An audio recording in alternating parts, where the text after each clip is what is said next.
Memoirs of David Brainerd. This is Chapter 5, Part 2 of 3. From this time he gradually recovered, and the next Tuesday was so well as to be able to go forward on his journey homewards, but it was not till the Tuesday following that he reached Kalnayunik. He seems great part of this time to have had a very deep and lively sense of the vanity and emptiness of all things here below, and of the reality, nearness, and vast importance of eternal things. Quote, October 4th. This day rode home to my own house and people. The poor Indians appeared very glad of my return. Found my house and all things in safety. I presently fell on my knees and blessed God for my safe return, after a long and tedious journey, and a season of sickness in several places where I had been, and after I had been ill myself. God has renewed his kindness to me, in preserving me one journey more. I had taken many considerable journeys since this time last year, and yet God has never suffered one of my bones to be broken, or any distressing calamity to befall me, excepting the ill turn I had in my last journey. I have been often exposed to cold and hunger in the wilderness, where the comforts of life were not to be had. Have frequently been lost in the woods, and sometimes obliged to ride much of the night, and once lay out in the woods all night. Yet, blessed be God, he has preserved me, unquote. In his diary for the next 11 days are great complaints of distance from God, spiritual pride, corruption, and exceeding vileness. He once says his heart was so oppressed with a sense of his pollution that he could scarcely have the face and impotency, as it then appeared to him, to desire that God should not damn him forever. And at another time he says he had so little sense of God, or apprehension and relish of his glory and excellency, that it made him more disposed to kindness and tenderness towards those who are blind and ignorant of God and things divine and heavenly. Quote, Lord's Day, October 16th. In the evening, God was pleased to give me a feeling sense of my own unworthiness, but through divine goodness such as tended to draw me to, rather than drive me from God. It filled me with solemnity. I retired alone, having at this time a friend with me, and poured out my soul to God with much freedom, and yet in anguish to find myself so unspeakably sinful and unworthy before a holy God. Was now much resigned to God's dispensations towards me, through my trials had been very great, but thought whether I could be resigned if God should let the French Indians come upon me and derive me of life, or carry me away, though I knew of no special reason then to propose this trial of myself more than any other, and my soul seemed so far to rest and acquiesce in God, that the sting and terror of these things seemed in a great measure gone. Presently after I came to the Indians whom I was teaching to sing that evening, I received the following letter from Stockbridge by a messenger sent on the Sabbath on purpose, which made it appear of greater importance. Quote, Sir, just now we received advice from Colonel Stoddard that there is the utmost danger of a rupture with France. He has received the same from His Excellency our Governor, ordering him to give notice to all the exposed places, that they may secure themselves the best they can against any sudden invasion. We thought best to send directly to Kalnayunik, that you may take the most prudent measure for your safety. I am, sir, etc. Unquote. I thought upon reading the contents, it came in a good season, for my heart seemed fixed on God, and therefore I was not much surprised. This news only made me more serious, and taught me that I must not please myself with any of the comforts of life which I had been preparing. Blessed be God who gave me any intenseness and fervency this evening. October 17th. Had some rising hopes that God would arise and have mercy on Zion speedily. My heart is indeed refreshed when I have any prevailing hopes of Zion's prosperity. Oh, that I may see the glorious day when Zion shall become the joy of the whole earth. Truly there is nothing that I greatly value in this lower world, unquote. On Tuesday, he wrote to Stockbridge complaints of being much diverted and having but little life. On Wednesday, he expresses some solemn sense of divine things, and a longing to be always doing for God with a friendly frame of spirit. Quote, October 20th. Had but little sense of divine things this day. Alas, that so much of my precious time is spent with so little of God. Those are tedious days wherein I have no spirituality. October 21st. Return home to Ka-na-Yumik. Was glad to get alone in my little cottage and to cry to that God who sees in secret in His presence in the wilderness. October 22nd. Had but little sensible communion with God. This world is a dark, cloudy mansion. Oh, when will the sun of righteousness shine on my soul without intermission? Lord's Day, October 23rd. In the morning I had a little dawn of comfort arising from hopes of seeing glorious days in the Church of God, and was enabled to pray for such a glorious day with some courage and strength of hope. In the forenoon, treated on the glories of heaven. In the afternoon, on the miseries of hell and the danger of going there. Had some freedom and warmth both parts of the day, and my people were very attentive. In the evening, 2 or 3 came to me under concern for their souls, to whom I was enabled to discourse closely and with some earnestness and desire, that God would have mercy to their poor souls, unquote. He seems through the whole of this week to have been greatly engaged to fill up every inch of time in the service of God, and to have been most diligently employed in study, prayer, and instructing the Indians, and from time to time expresses longings of soul after God and the advancement of His kingdom, and spiritual comfort and refreshment. Quote, Lord's Day, October 30th. In the morning I enjoyed some fixedness of soul in prayer, which was indeed sweet and desirable, and was enabled to leave myself with God and to acquiesce in Him. At noon, my soul was refreshed with reading Revelations chapter 3, more especially the 11th and 12th verses. Oh, my soul longed for that blessed day when I should dwell in the temple of God and go no more out of His immediate presence. October 31st, rode to Kinderhook, about 15 miles from my residence. While riding, I felt some divine sweetness in the thoughts of being, quote, a pillar in the temple of God, unquote, in the upper world, and being no more deprived of His blessed presence and the sense of His favor, which is better than life. My soul was so lifted up to God that I could pour out my desires to Him for more grace and further degrees of sanctification with abundant freedom. Oh, I long to be more abundantly prepared for that blessedness, with which I was then, in some measure, refreshed. Returned home in the evening, but took an extremely bad cold by riding in the night. November 1st. Was very much disordered in body, and sometimes full of pain in my face and teeth. Was not able to study much, and had not much spiritual comfort. Alas, when God is withdrawn, all is gone. Had some sweet thoughts which I could not but write down on the design, nature, and end of Christianity. November 2nd. Was still more indisposed in body, and in much pain most of the day. I had not much comfort, was scarcely able to study at all, and still entirely alone in the wilderness. But blessed be the Lord, I am not exposed in the open air. I have a house, and many of the comforts of life to support me. I have learned, in a measure, that all good things relating both to time and eternity come from God. In the evening, I had some degree of quickening in prayer. I thank God gave me some sense of His presence. November 3rd. Spent this day in secret fasting and prayer, from morning till night. Early in the morning, I had some small degree of assistance in prayer. Afterwards, read the story of Elijah the prophet, 1 Kings, chapter 17, 18, and 19 chapters, and also 2 Kings 2 and 4 chapters. My soul was much moved, observing the faith, zeal, and power of that holy man, how he wrestled with God in prayer, etc.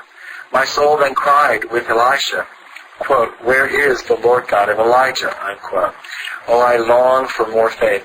My soul breathed after God and pleaded with Him that a, quote, double portion of that Spirit, unquote, which was given to Elijah might, quote, rest on me, unquote. And that which was divinely refreshing and strengthening to my soul was, I saw that God is the same that He was in the days of Elijah, was enabled to wrestle with God by prayer in a more affectionate, fervent, humble, intense, and importunate manner than I have for many months past. Nothing seemed too hard for God to perform, nothing too great for me to hope for from Him. I had, for many months, entirely lost all hopes of being made instrumental of doing any special service for God in the world. It has appeared entirely impossible that one so vile should be thus employed for God. But at this time, God was pleased to revive this hope. Afterwards, read from the 3rd chapter of Exodus to the 20th. And saw more of the glory and majesty of God discovered in those chapters than ever I had seen before, frequently in the meantime falling on my knees and crying to God for the faith of Moses and for a manifestation of the divine glory. Especially the 3rd and 4th and part of the 14th and 15th chapters was unspeakably sweet to my soul. My soul blessed God that He had showed Himself so graciously to His servants of old. The 15th chapter seemed to be the very language which my soul uttered to God in the season of my first spiritual discomfort, when I had just got through the Red Sea by a way that I had no expectation of. Oh, how my soul then rejoiced in God, and now those things came fresh and lively to my mind. Now my soul blessed God afresh that He had opened that unthought of way to deliver me from the fear of the Egyptians when I almost despaired of life. Afterwards, read the story of Abraham's pilgrimage in the land of Canaan. My soul was melted in observing his faith, how he leaned on God, how he communed with God, and what a stranger he was here in the world. After that, read the story of Joseph's sufferings and God's goodness to him. Blessed God for these examples of faith and patience. My soul was ardent in prayer, was enabled to wrestle ardently for myself, for Christian friends, and for the Church of God, and felt more desire to see the power of God in the conversion of souls than I have done for a long season. Blessed be God for this season of fasting and prayer. May His goodness always abide with me and draw my soul to Him. November 4th. Rode to Kinderhook. Went quite to Hudson's River, about 20 miles from my house, performed some business and retired home in the evening to my own house. I had rather ride hard and fatigue myself to get home than to spend the evening and night amongst those who have no regard for God." Unquote. The 2 next days he was very ill and full of pain, probably through his riding in the night, after a fatiguing day's journey on Thursday, but yet seems to have been diligent in business. Quote, November 7th. This morning the Lord afforded me some special assistance in prayer. My mind was solemn, fixed, affectionate, and ardent in desires after holiness, felt full of tenderness and love, and my affections seemed to be dissolved into kindness. In the evening I enjoyed the same comfortable assistance in prayer as in the morning. My soul longed after God and cried to Him with a fidel freedom, reverence, and boldness, oh, that I might be entirely consecrated and devoted to God. Unquote. The 2 next days he complains of bodily illness and pain, but much more of spiritual barrenness and unprofitableness. Quote, November 10th. Spent this day in fasting and prayer alone in the morning. Was very dull and lifeless, melancholy, and discouraged. But after some time, while reading 2 Kings, chapter 19, my soul was moved and affected, especially reading verse 14 and onward. I saw there was no other way for the afflicted children of God to take, but to go to God with all their sorrows. Hezekiah, in his great distress, went and spread his complaint before the Lord. I was then enabled to see the mighty power of God, and my extreme need of that power, to cry to Him affectionately and ardently for His power and grace to be exercised towards me. Afterwards, read the story of David's trials and observed the course he took under them. Now he strengthened his hands in God, whereby my soul was carried out after God, enabled to cry to Him and rely upon Him, and felt strong in the Lord. Was afterwards refreshed, observing the blessed temper that was wrought in David by his trials. All bitterness and desire of revenge seemed wholly taken away, so that he mourned for the death of his enemies. 2 Samuel 1:17 and 4, verse 9. Was enabled to bless God that He had given me something of this divine temper, that my soul freely forgives and heartily loves my enemies, unquote. It appears by his diary for the remaining part of this week and for the 2 following weeks that great part of the time he was very ill and full of pain, and yet obliged, through his circumstances, in this ill state of body, to be at great fatigues in labor and traveling day and night, and to expose himself in stormy and severe seasons. He, from time to time, within this space, speaks of thirstings of soul after God, of his heart being strengthened in God, of seasons of divine sweetness and comfort, of his heart being affected with gratitude for mercies, etc. Yet there are many complaints of lifelessness, weakness of grace, distance from God, and great unprofitableness. But still there appears a constant care, from day to day, not to lose time, but to impart it all for God. Quote, Lord's Day, November 27th. In the evening, I was greatly affected in reading an account of the very joyful death of a pious gentleman, which seemed to invigorate my soul in God's ways. I felt courageously engaged to pursue a life of holiness and self-denial as long as I lived, and poured out my soul to God for his help and assistance in order thereto. Eternity then seemed to me near, and my soul rejoiced and longed to meet it. I trust that will be a blessed day which finishes my toil here. November 28th. In the evening, I was obliged to spend time in company and conversation, which were unprofitable. Nothing lies heavier upon me than the misimprovement of time. November 29th. Began to study the Indian tongue with Mr. Sargent at Stockbridge. Footnote. The commissioners who employed him had directed him to spend much time this winter with Mr. Sargent to learn the language of the Indians, which necessitated him very often to ride backwards and forwards 20 miles through the uninhabited woods between Stockbridge and Kalnayunik, which many times exposed him to extreme hardships in the severe seasons of the winter. End of the footnote. Was perplexed for want of more retirement. I love to live alone in my own little cottage where I can spend much time in prayer, etc. November 30th, pursued my study of Indian, but was very weak and disordered in body, and was troubled in mind by the barrenness of the day, that I had done so little for God. I had some enlargement in prayer at night. Oh, a barn, a stable, a hedge, or any other place is truly desirable if God is there. Sometimes of late, my hopes of Zion's prosperity are more raised than they were in the summer. My soul seems to confide in God that he will yet, quote, show forth his salvation, unquote, to his people and make Zion, quote, the joy of the whole world.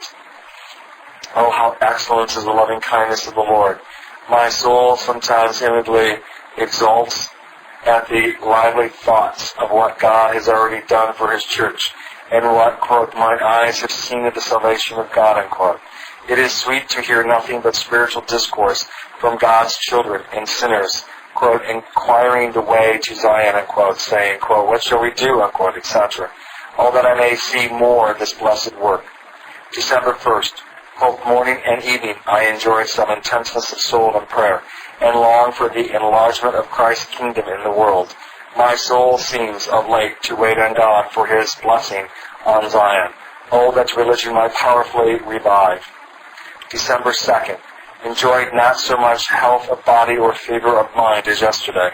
If the chariot wheels move with ease and speed at any time for a short space, yet by and by they drive heavily again. Quote, oh, that I had the wings of a dove, that I might fly away, unquote, from sin and corruption and be at rest with God. December 3rd. Rode home to my house and people. Suffered much with extreme cold. I trust I shall ere long arrive safe at my journey's end, where my toil shall cease. Lord's Day, December 4th. Have but little sense of divine and heavenly things. My soul mourns over my barrenness. Oh, how sad is spiritual deadness. December 5th. Rode to Stockbridge. Was almost outdone with the extreme cold. Had some refreshing medications by the way, but was barren, wandering, and lifeless much of the day. Thus my days roll away, with but little done for God, and this is my burden. December 6th. Was perplexed to see the vanity and levity of professed Christians. Spent the evening with a Christian friend who was able in some measure to sympathize with me in my spiritual conflicts.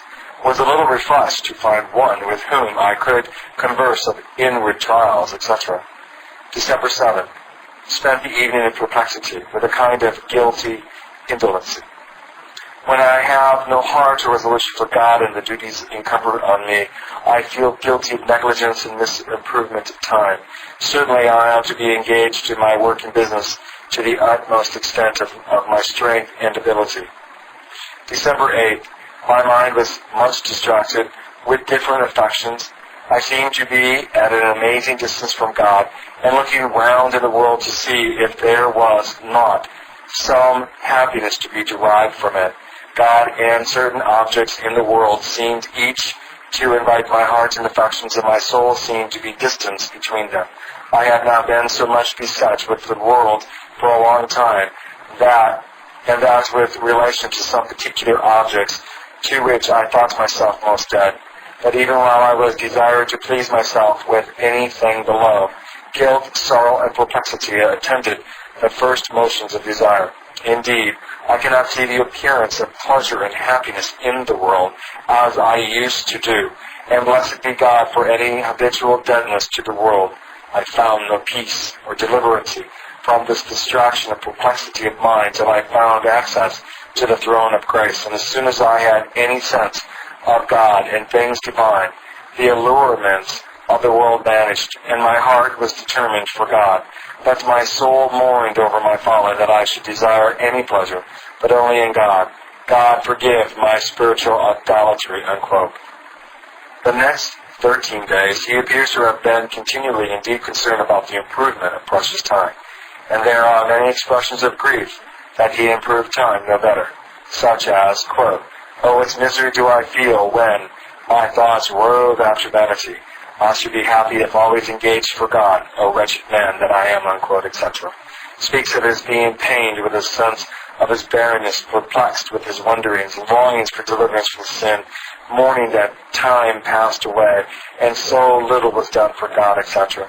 On Tuesday, December 20th, he speaks of being visited at Quanayunik by some under-spiritual concern. Quote, December 22nd.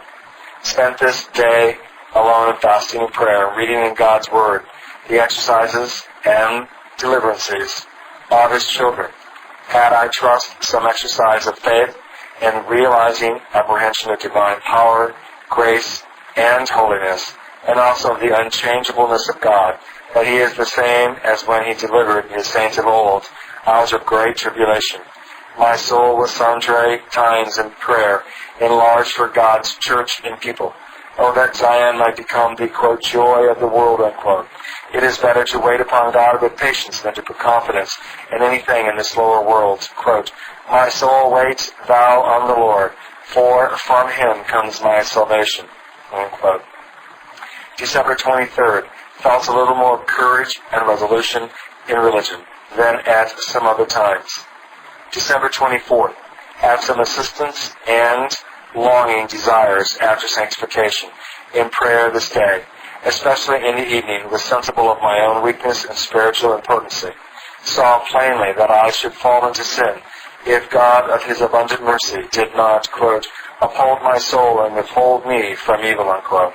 Oh, that God would uphold me by His free Spirit and save me from the hour of temptation, unquote. Lord's Day, December 25th. Prayed much in the morning with a feeling sense of my own spiritual weakness and insufficiency for any duty. God gave me some assistance in preaching to the Indians, and especially in the afternoon, when I was enabled to speak with uncommon plainness, freedom, and earnestness. Blessed be God for any assistance granted to one so unworthy. Afterwards felt some thankfulness, but still sensible of barrenness. Spent some time in the evening with one or two persons under spiritual concerns and exhorting others to their duty, etc. December 26th. Rode down to Stockbridge. Was very much fatigued with my journey, wherein I underwent great hardships. Was much exposed and very wet by falling into a river. Spent the day and evening without much sense of divine and heavenly things, but felt guilty, grieved, and perplexed with wandering, careless thoughts. December 27th. Had a small degree of warmth from secret prayer in the evening, but alas, had but little spiritual life, and consequently but little comfort. Oh, the pleasure of a body of death. Unquote. This day he wrote to his brother John at Yale College the following letter. Kana Arnuni, December 27, 1743. Dear brother, I long to see you and to know how you fare in your journey through a world of inexpressible sorrow where we are compassed more about with, quote, vanity, confusion, and vexation of spirit, unquote. I am more weary of life, I think, than ever I was. The whole world appears to me like a huge vacuum of vast, empty space, whence nothing desirable, or at least satisfactory, can possibly be derived, and I long daily to dive more and more to it, even though I obtain not that comfort from spiritual things which I earnestly desire. Worldly pleasures, such as flow from greatness, riches, honors, and sensual gratifications, are infinitely worse than them. May the Lord deliver us more and more from these vanities. I have spent most of the fall and winter hitherto in a very weak state of body, and sometimes under pressing inward trials and spiritual conflicts. But, quote, having obtained help from God, I continue to this day, unquote, and am now somewhat better in health than I was some time ago. I find nothing more conductive to a life of Christianity than a diligent, industrious, and faithful improvement of precious time. Let us then faithfully perform that business which is allotted to us by divine providence, to the utmost of our bodily strength and mental vigor. Why should we sink and grow discouraged with any particular trials and perplexities which we are called to encounter in the world? Death and eternity are just before us. A few tossing billows more will waft us into the world of spirits, and we hope, through infinite grace, into endless pleasures and uninterrupted rest and peace. Let us then, quote, run with patience the race set before us, unquote. Hebrews 12:1 and 2. And oh, that we could depend more upon the living God and less upon our own wisdom and strength. Dear brother, may the God of all grace comfort your heart and succeed your studies, and make you an instrument of good to his people in your day. This is the constant prayer of your affectionate brother, David Brainerd. December 28th. Rode about 6 miles to the ordination of Mr. Hopkins. At the solemnity I was somewhat affected with a sense of the greatness and importance of the work of the minister of Christ. Afterwards was grieved to see the vanity of the multitude. In the evening spent a little time with some Christian friends with some degree of satisfaction, but most of the time I had rather have been alone. December 29th. Spent the day mainly in conversing with friends, yet enjoyed little satisfaction, because I could find but few disposed to converse of divine and heavenly things. Alas, what are the things of this world to afford satisfaction to the soul? Near night, returned to Stockbridge in secret. I blessed God for retirement, and that I am not always exposed to the company and conversation of the world, or that I could live, quote, in the secrets of God's presence, unquote. December 30th. Was in a solemn, devout frame in the evening. Wondered that earth, with all its charms, should ever allure me in the least degree. Oh, that I could always realize the being and holiness of God. December 31st. Rode from Stockbridge home to my house. The air was clear and calm, but as cold as ever I felt it or nearly. I was in great danger of perishing by the extremities of the season. Was unable to meditate much on the road. Lord's Day, January 1st, 1744. In the morning, had some small degree of assistance in prayer. Saw myself so vile and unworthy that I could not look my people in the face when I came to preach. Oh, my needness, folly, ignorance, and inward pollution. In the evening, had little assistance in prayer, so that the duty was delightful rather than burdensome. Reflected on the goodness of God to me in the past year, etc. Of a truth, God has been kind and gracious to me, though he has caused me to pass through many sorrows. He has provided for me bountifully, so that I have been enabled, in about 15 months past, to bestow to charitable uses about £100 of New England money, that I can now remember. Footnote, which was, I suppose, to be the value of about £185 in our bills of old tender, as they now pass. By this, as well as many other things, it is manifest that his frequent melancholy did not arise from the consideration of any disadvantage he was laid under to get a living in the world by his expulsion from the college. End of the footnote. Blessed be the Lord that has so far used me as his steward to distribute a portion of his goods. May I always remember that all I have comes from God. Blessed be the Lord that has carried me through all the toils, fatigues, and hardships of the year past, as well as spiritual sorrows and conflicts that have attended it. All that I could begin this year with God and spend the whole of it to his glory, either in life or death. January 2nd. Had some afflicting sense of my own impotency and spiritual weakness. It is nothing but the power of God that keeps me from all manner of wickedness. I see I am nothing and can do nothing without help from above.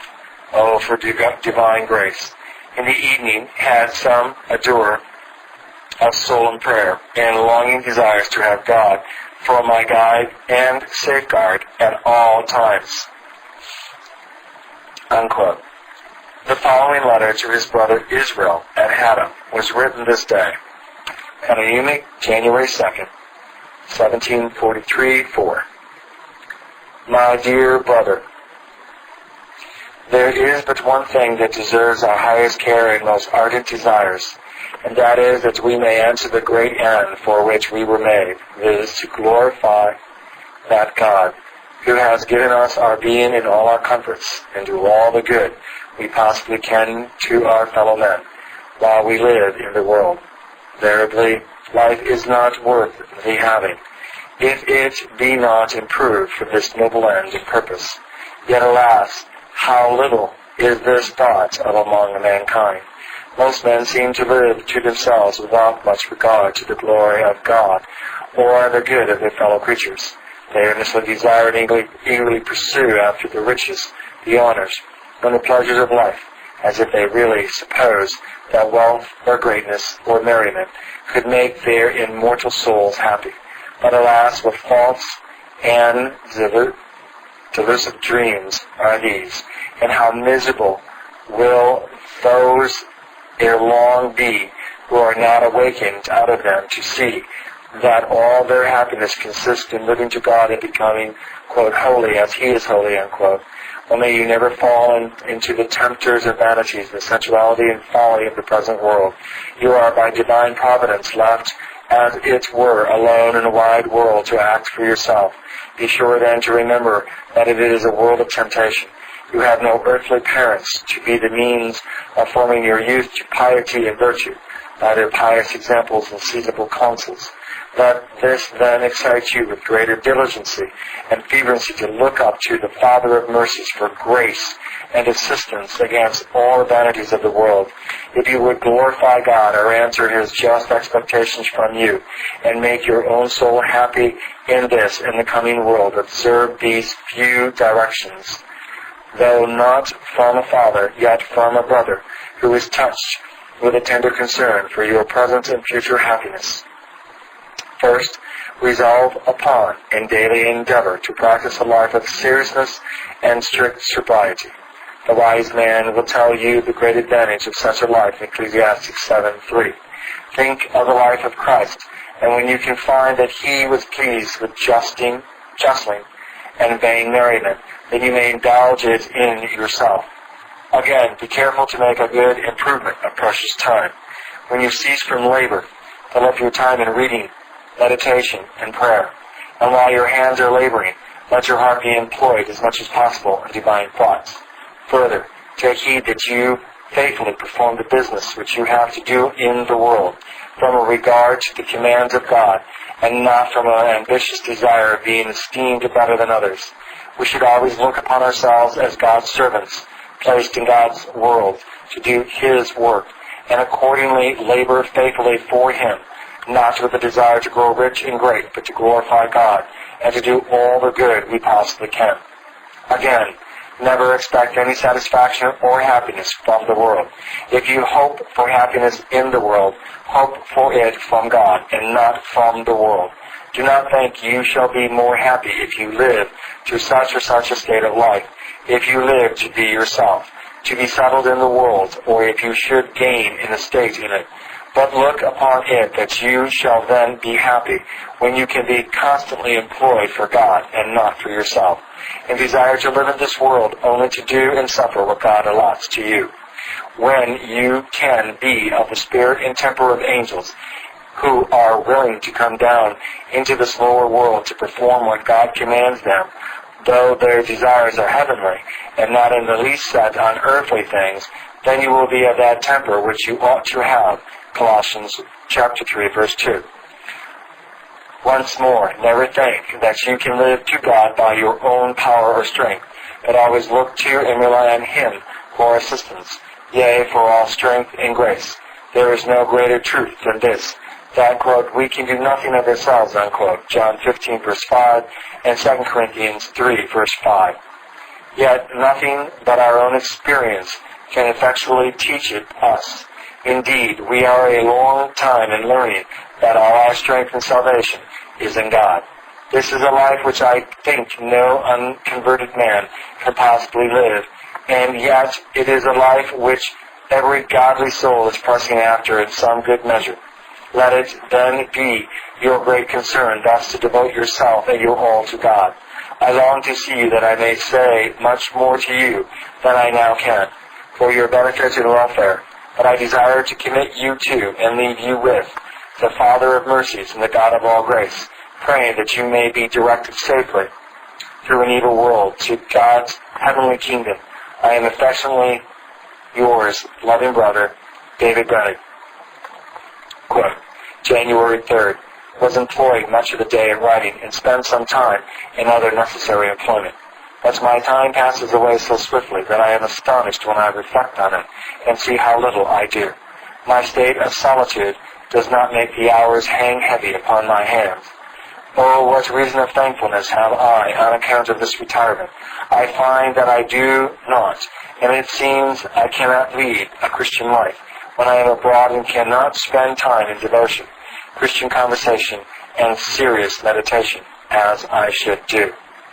Those weeks that I am obliged now to be from home in order to learn the Indian tongue are mostly spent in perplexity and barrenness, without much sweet relish of divine things, and I feel myself a stranger at the throne of grace, for want of more frequent and continued retirement. When I return home and give myself to meditation, prayer, and fasting, a new scene opens to my mind, and my soul longs for mortification, self-denial, humility, and divorcement from all the things of the world. This evening, my heart was somewhat warm and feverish in prayer and meditation, so that I was loath to indulge sleep. Continued in those duties till about midnight. January 4th. Was in a resigned and mortified temper of mind much of the day. Time appeared a moment, life a vapor, and all enjoyments as empty bubbles and fleeting blasts of wind. January 5th. Had a humbling and oppressive sense of my unworthiness. My sense of the badness of my own heart filled my soul with bitterness and anguish, which was ready to sink as under the weight of a heavy burden. Thus I spent the evening till late, was somewhat intense and ardent in prayer. January 6th. Feeling my extreme weakness and want of grace, the pollution of my soul, and danger of temptations on every side, I set apart this day for fasting and prayer, neither eating nor drinking from evening to evening, beseeching God to have mercy on me. My soul intensely longed that the delectable spots and stains of sin might be washed away from it. Saw something of the power and the all-sufficiency of God. My soul seemed to rest on His power and grace, long for resignation to His will and mortification of all things here below. My mind was greatly fixed in divine things. My resolution for a life of mortification, continual watchfulness, self-denial, seriousness, and devotion were strong and fixed, my desires ardent and intense, my conscience tender and afraid of every appearance of evil, my soul grieved with reflection of past levity and want of resolution for God.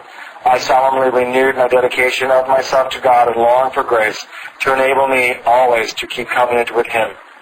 Time appeared very short, eternity near, and a great name, either in or after life, together with all earthly pleasures and profits, but an empty bubble, a deluding dream. January 7th.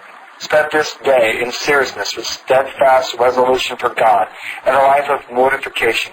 Studied closely till I felt my bodily strength fail. Felt some degree of resignation to God with an acquiescence in His dispensations. Was grieved that I could do so little for God before my bodily strength failed.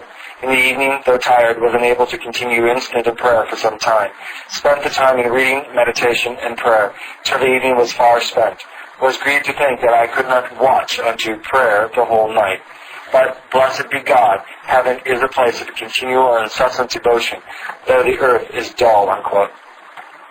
The 6 days following, he continued in the same happy frame of mind, enjoyed the same composure, calmness, resignation, ardent desire, and sweet vibrancy of spirit in a high degree, every day, not one excepted. Thursday, this week, he kept as a day of secret fasting and prayer.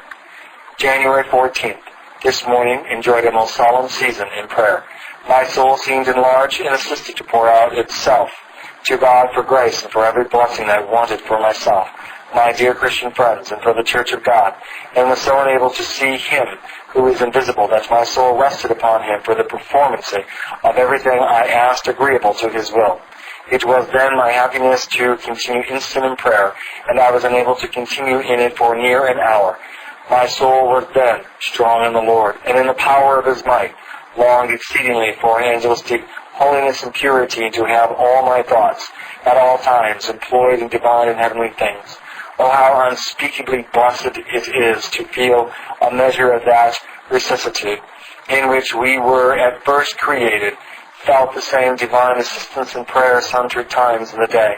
My soul confided in God for myself, and for His Zion, trusted in divine power and grace that He would do glorious things in His church on earth for His own glory, unquote.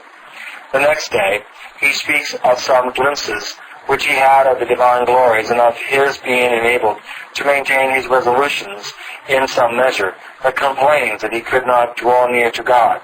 He seems to be filled with trembling fears lest he should return to a life of vanity, to please himself with some of the enjoyments of this lower world, and speaks of his being much troubled and feeling guilty that he should address immortal souls with no more ardency and desire of his salvation. On Monday he rode down to Stockbridge when he was distressed with extreme cold, but notwithstanding his mind was in a devout and solemn frame in his journey. The 4 next days he was very ill, probably from the cold of his journey, yet he spent the time in a solemn manner. On Friday evening he visited Mr. Hopkins, and on Saturday rode 18 miles to Salisbury, where he kept the Sabbath and enjoyed considerable degrees of God's gracious presence, assistancy and duty and divine comforts and refreshment, longing to give himself wholly to God, to be His forever.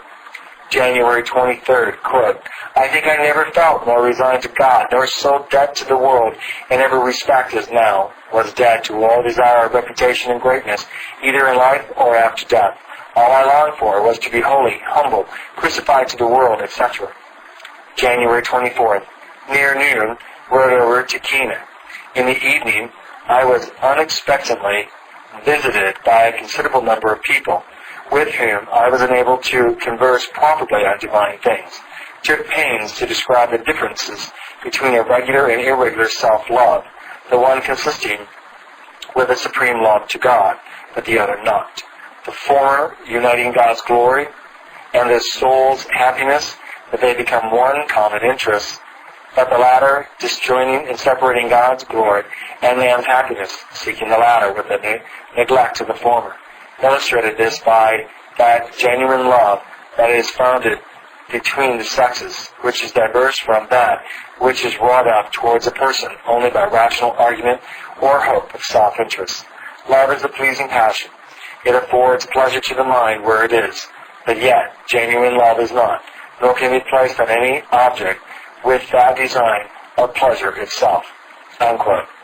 On Wednesday, he rode to Sheffield, the next day to Stockbridge, and on Saturday, home to Cananunic. The season was cold and stormy, which journey was followed with illness and pain. It appears by his diary that he spent the time while writing in profitable meditation and in lifting up his heart to God, and he speaks of assistance, comfort, and refreshment, but still complains of barrenness, etc.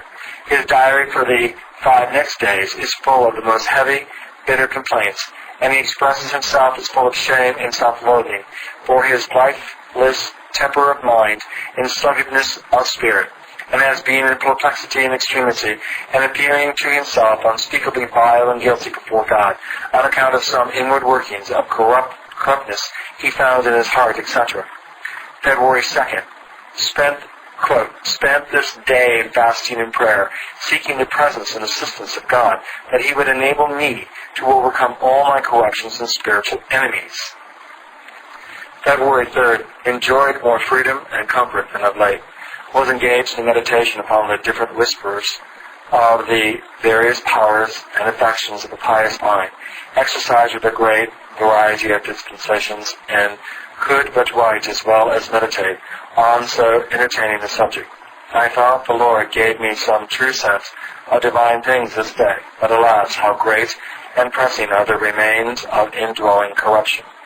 I am now more sensible than ever that God alone is the author and finisher of our faith, an example that the whole and every part of sanctification and every good word, work, or thought found in me is the effect of his power and grace, that without him I can do nothing, in the strictest sense, and that he works in us to will and to do his own good pleasure, and from no other motive.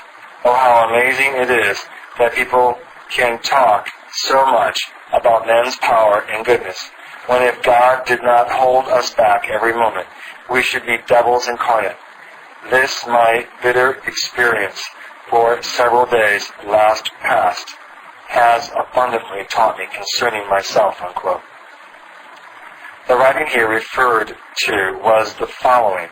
It was found amongst his detached papers and entitled by him, quote, "A scheme of a dialogue between the various powers and affections of the mind, as they are found alternatively whispering in the godly souls," unquote. Quote, the understanding introduced. Number 1, as discovering its own excellency and capacity of enjoying the most sublime pleasure and happiness. Number 2, as observing its desire equal to its capacity and incapable of being satisfied with anything which will not fill it to the utmost extent of its exercise.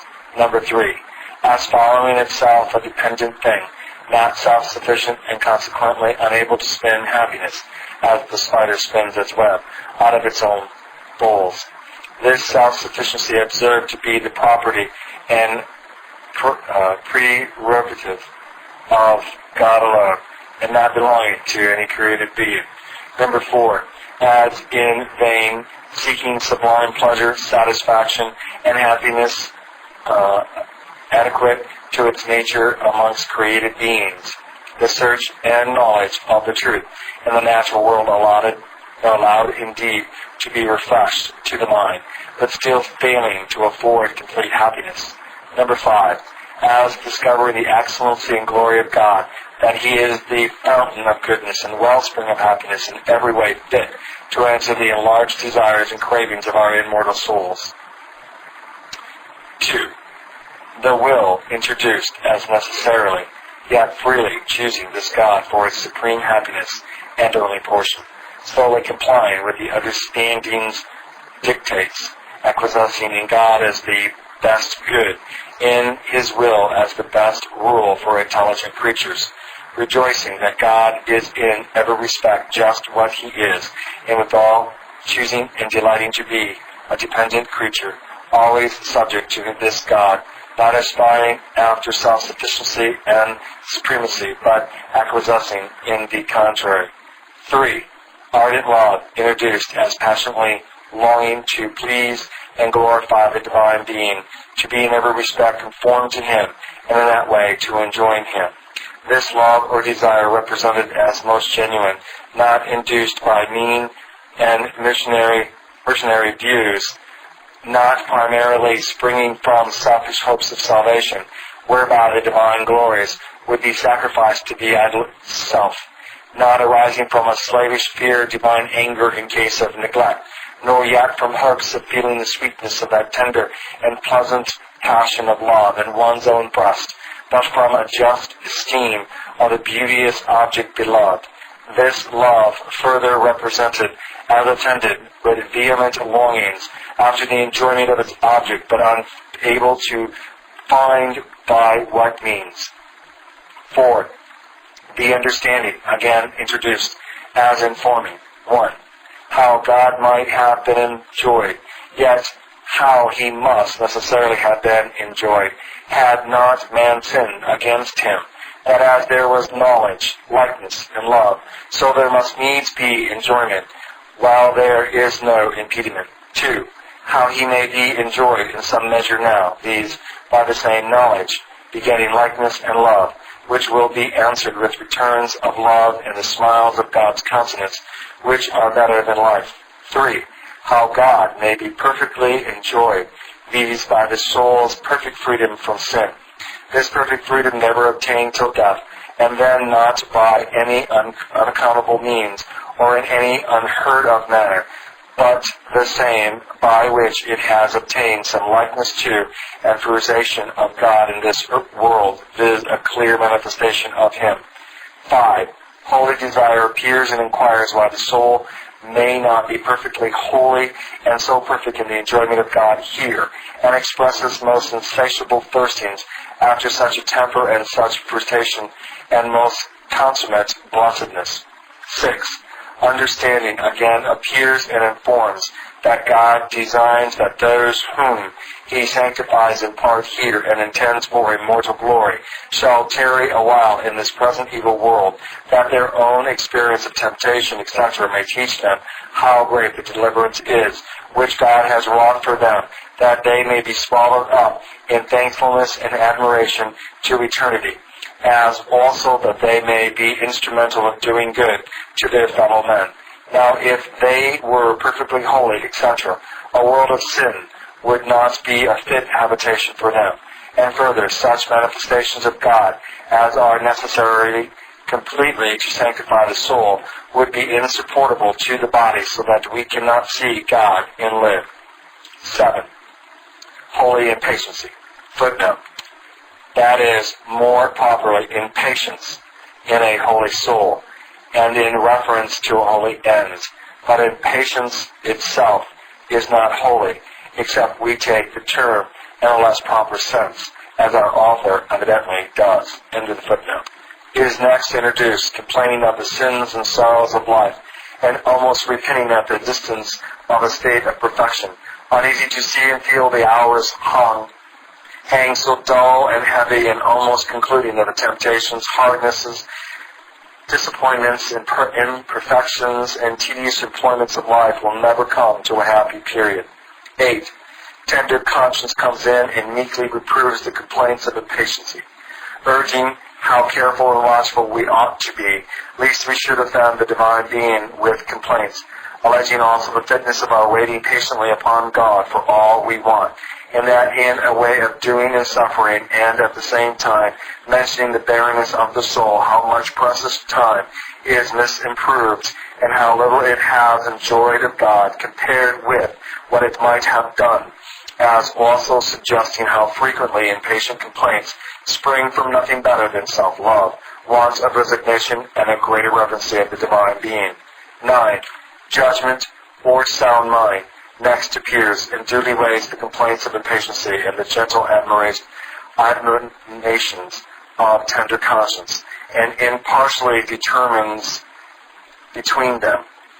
On the one hand, it concludes that we may always be impatient with sin, and supposes that we may be also with such sorrow, pain, and discouragement as hinder our pursuit of holiness, though they arise from the weakness of state. It allows us to be impatient of the distance at which we stand from a state of perfection and blessedness. It further indulges impatience at the delay of time, when we desire the period of it for no other end than that we may with angels be employed in the most lively spiritual acts of devotion, and in giving all possible glory to Him that lives forever. With temptations and spiritual imperfections, we think we may justly be uneasy, and with disappointments also, at least those which relate to our hopes of communion with God and growing conformity to Him.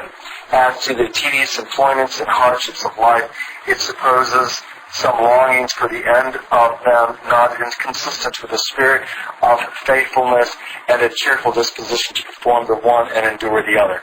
It supposes that a faithful servant who fully designs to do all he possibly can may still justly long for the evening, and that no rational man would blame his kind and tender spouse if he perceived her longing to be with him, while yet faithfulness and duty to him might still induce her to yield for the present to remain at a painful distance from him. On the other hand, it approves of the caution, care, and watchfulness of tender conscience, lest the divine being should be offended with impatient complaints. It acknowledges the fitness of our waiting upon God in a way of patient doing and suffering, but supposes this very consistent with ardent desires to depart and to be with Christ. It owns it fit that we should always remember our own barrenness, and thinks also that we should be impatient of it and consequently long for a state of freedom from it, and this not so much that we may feel the happiness of it, but that God may have the glory. It grants that impatient complaints often spring from self-love and want of resignation and humility. Such as these it disproves, and determines we should be impatient only of absence from God and distance from that state and temper wherein we may most glorify Him. 10. Godly sorrow, introduced as making her sad moan, not so much that she is kept from the free possession and full enjoyment of happiness, but that God must be dishonored. The soul being still in the world of sin, and itself imperfect, she here with grief counts over past faults, present temptations, and fears from the future. Number 11. Hope or holy confidence appears and seems persuaded that nothing shall ever separate the soul from the love of God in Christ Jesus. It expects divine assistance and grace sufficient for all the doing and suffering work of time, and that death will ere long put a happy period to all sin and sorrow, and so take occasion to rejoice. 12.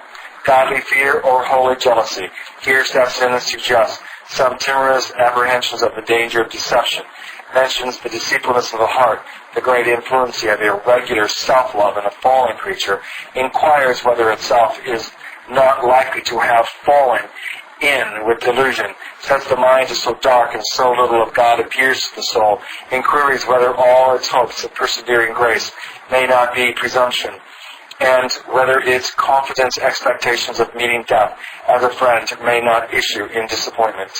13.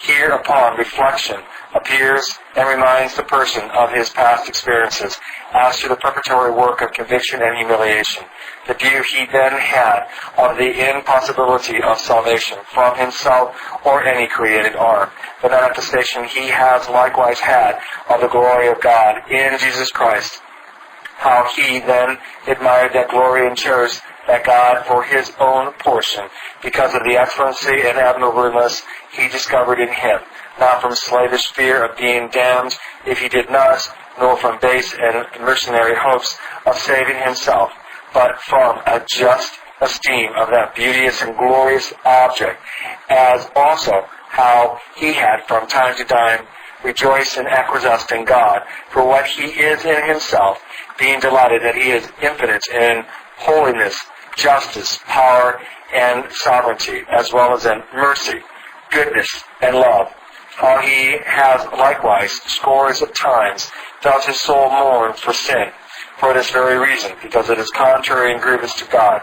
Yea, how he has mourned over one vain and impertinent thought, when he has been so far from fear of the divine vindictive wrath for it, that on the contrary he has enjoyed the highest assurance of the divine everlasting love, how he has from time to time delighted in the commands of God for their own purity and perfection, and longed exceedingly to be conformed to them, and even to be holy as God is holy, and counted in present heaven to be of a heavenly temper, how he has frequently rejoiced to think of being forever subject to and dependent on God, accounting it infinitely greater happiness to glorify God in the state of subjection to and dependency on him than to be a God himself, and how heaven itself would be no heaven to him if he could not there be everything that God would have him to be.